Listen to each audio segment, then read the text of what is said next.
Hey Cadillac fans, Daniel here, and in this episode we're installing a new mod on the CTS-V Sport. It's the subframe lockout kit. Now if you're thinking, I have no idea what the heck that is and I don't know why I want it, don't worry, we're gonna tell you, just keep watching.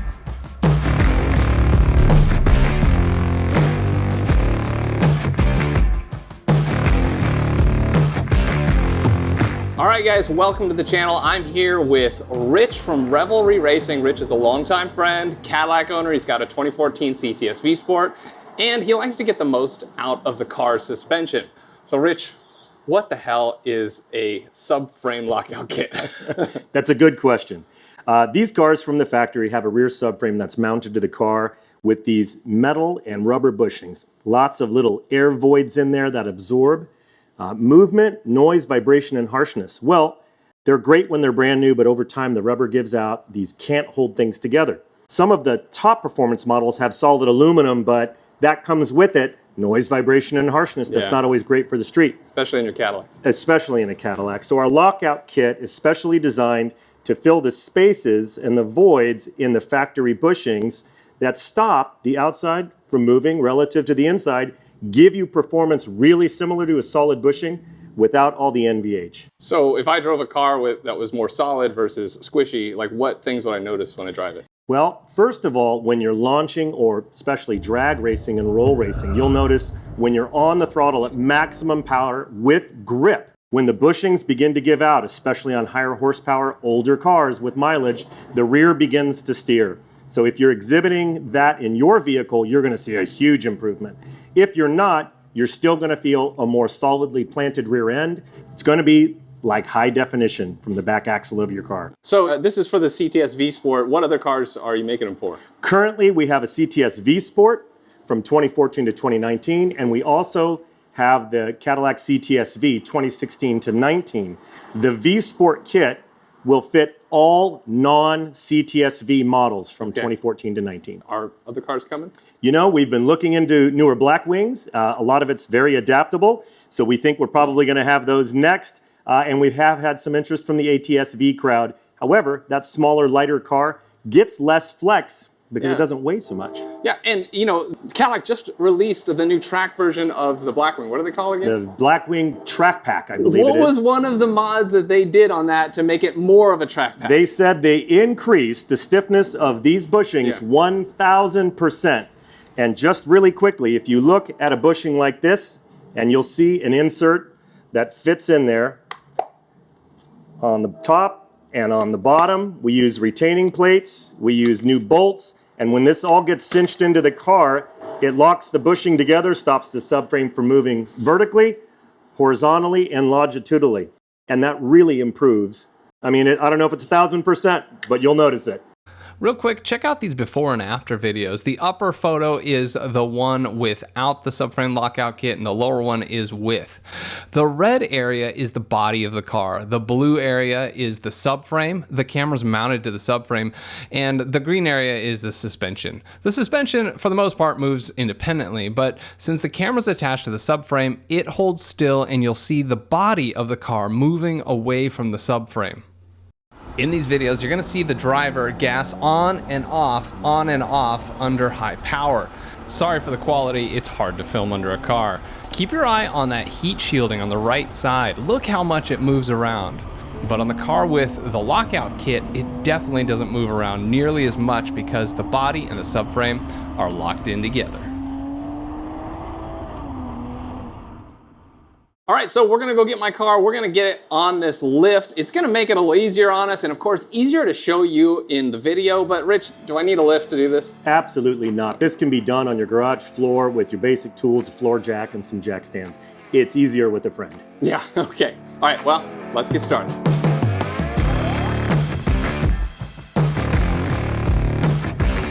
For those of you already mechanically inclined or just want to get oriented with what we're about to do, here's the quick overview. The subframe is attached to the car at 4 main points held on with 18mm bolts, but we can't access those until we do a few other steps. After lifting the rear of the car, you'll need to remove these 2 aero panels, and then depending on how you supported it, you may need to set it down, raise it up, and re-support it so you can now remove these front braces. Then remove these two rear subframe braces, and then we'll finally have the ability to actually install the lockout kit. We'll need to slightly loosen the front and rear bolts on one side of the subframe, and then we'll go to the other side, remove the bolts completely, but only while supporting the whole thing at the differential. We'll gently lower it down, just enough clearance to get the upper insert and centering washer in at the front subframe bushing, plus the bottom insert and washer. Then we can move on to the rear bushing on that side, tap in the inserts and add the washer. Bolt up that side, move on to the other side, do the same. You'll then torque down the rear mounts, reinstall the rear braces, the front braces, make sure everything is torqued properly per the specs in the description, and then add in those aero panels. After that, you'll need to get an alignment, but remember there are a bunch of details, so please keep watching.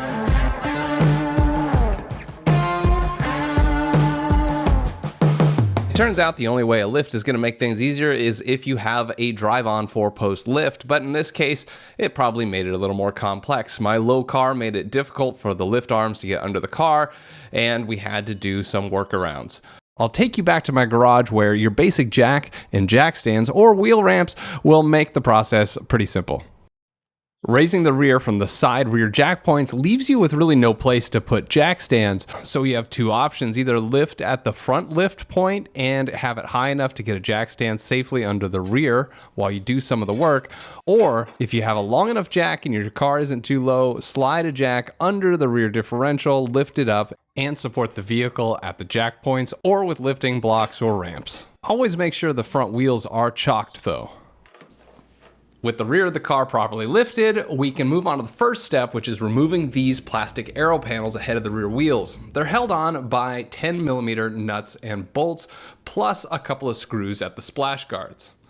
Remove all the 10mm nuts and bolts, including these two here along the side, and this 10mm nut right here. I no longer have splash guards, which would usually go here with two screws. I don't remember what normally goes here, but I had one T15 there. It also may be a 7mm hex. Remove the aero panel on this side and repeat for the other side. Removing these plastic panels is key to revealing more jack points. That's right, because we need to move our jack stands or jack out of this spot right here because we need to remove this piece. This is the forward brace of the subframe. Placing the jack stands here or here should be sufficient. Remove the bolts holding the braces in.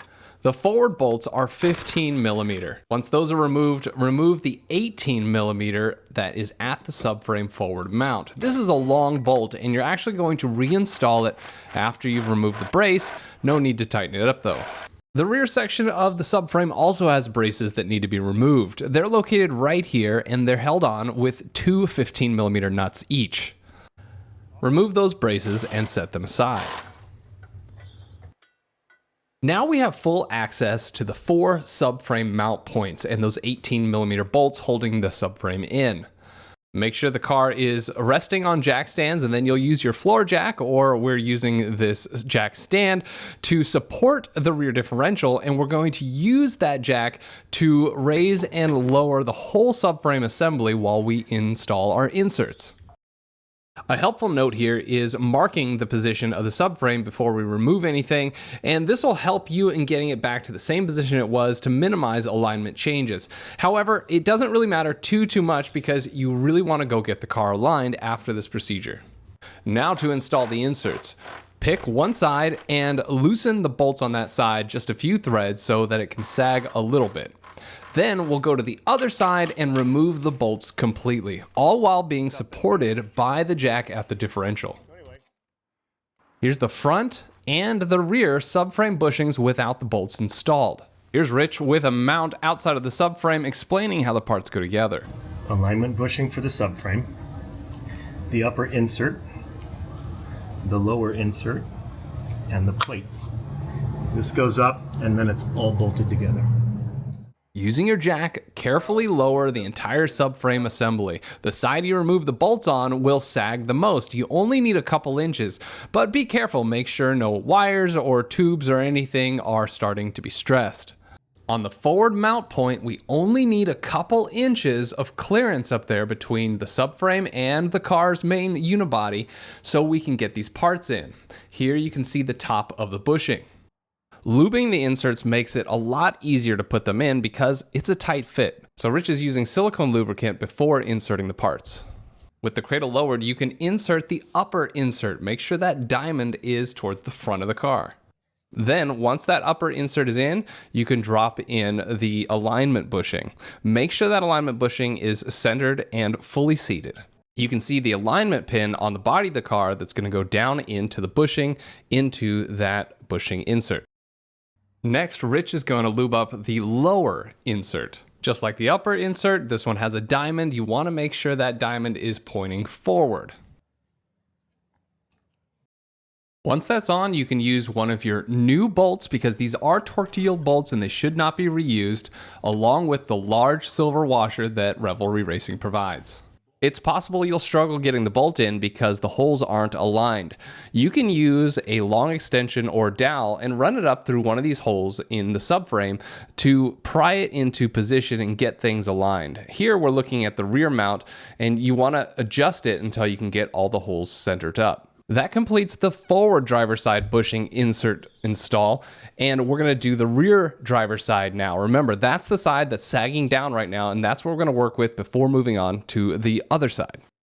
The rear subframe bushing inserts are a different design. They're these two pieces of Delrin of two different sizes that need to be inserted to fill in the cavity of the stock bushing.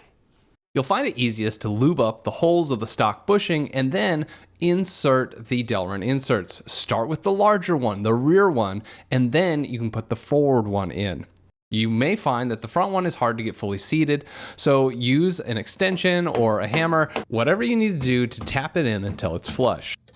This is how it should look. Those are fully installed inserts, and now we'll add the Revelry Racing lower plate and bolt. At this point, if you can't get the bolt to thread or it's not aligned properly, align it and use the jack to bring the subframe back up against the body of the car and then install the bolt and plate. The plate is oval shaped so it fits between the protruding pieces of rubber on the mount.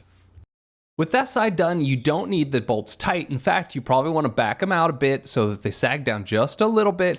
Then you'll remove the other side's bolts and repeat the installation process of the inserts. With the front passenger side cradle lowered with the bolt removed, Rich can now put the upper insert into the top of the bushing. Remember, you need a couple inches of clearance to get up there and put that in. You can see the black insert. Then grab that centering bushing and install it, making sure it's centered and flush. Here's how it should look. Just like the other side, install the lower insert with the diamond towards the front of the car, and then add in the lower bolt and large silver washer provided by Revelry Racing. Moving on to the rear mounting point of that side, we'll lube up the holes in the bushing and install those Delrin inserts, tapping them into place until they're flush. Using an appropriate extension or dowel, make sure the subframe is aligned and insert the bolt along with the oval plate at the bottom of the bushing. Feel free to snug down those rear subframe bolts. We're going to torque them down next with a torque wrench. The large 18mm bolts take quite a bit of torque. We're only going to do the rears right now, torque them down to 70 foot-pounds, and then turn another 90 to 105 degrees. Doing this under the car can be tough to get that much force on them. Just do your best. Reinstall the two rear subframe braces with 15mm bolts. These get torqued down to 50 foot-pounds of torque. With that complete, we can now install the front braces for the subframe. Remember that front brace is held on by two 15mm bolts plus the 18mm bolt from the front subframe mount. That means you need to remove that bolt again along with the Revelry Racing washer. Reinstall the brace with the washer touching the subframe mount and then the bolt running through the brace and that washer. We'll give it a proper torque in just a second. Now install your two 15mm bolts up front. We'll torque those down to 50 foot-pounds of torque. And then for the 18mm bolt, you guessed it, another 70 foot-pounds plus 90 to 105 degrees of turn. Of course, repeat the process for the other side. With all the bolts torqued down, you can now make sure the car is supported by the standard jack points so you can reinstall those plastic aero panels again. That completes the install of the Revelry Racing subframe bushing lockout kit. You do still need to get in alignment, no rush, but let's get that done soon. And overall, you're gonna enjoy a more connected and planted car. All right, Rich, so we got them installed. I can't say it was that much easier with a lift because you gotta do the lift and you gotta take off the panel. And I mean, no matter what, you're gonna have to lift, drop down, remove those braces and relift it to work on it, right? Yeah, an alternative though is to put it on like ramps or blocks if you can, where the car is on the ground before you begin any work. Reach underneath and get the torques, I think a 10mm and a 7mm and a little electric ratchet, and you can pop off those aerodynamic panels in really just 2 or 3 minutes. And then from there, you have the access to lift the car much easier. Yeah. So now got a long drive home, but it's gonna be a while before I can get it out and really stretch its legs and feel the differences. But overall, Rich, you expect it to be just an overall more solid feel, especially when I'm getting on the gas, right? Absolutely. This thing's gonna put the power down and be far more predictable. When you're close to the limit of traction, you'll be able to tell. Nice. So much better. Oh, and one more thing, want to thank Guy Smog out here in Martinez, California. Rich's friend Will let us use the lift. That was a lot of fun. It made it so much easier to film. So if you haven't yet, be sure to like, subscribe, hit that bell for notifications. Thank you so much for watching the Jet Fuel Only channel. We'll see you next time. Thank you. Don't miss your opportunity to save $30 on one of these kits. Use promo code REVJET24 for a limited time.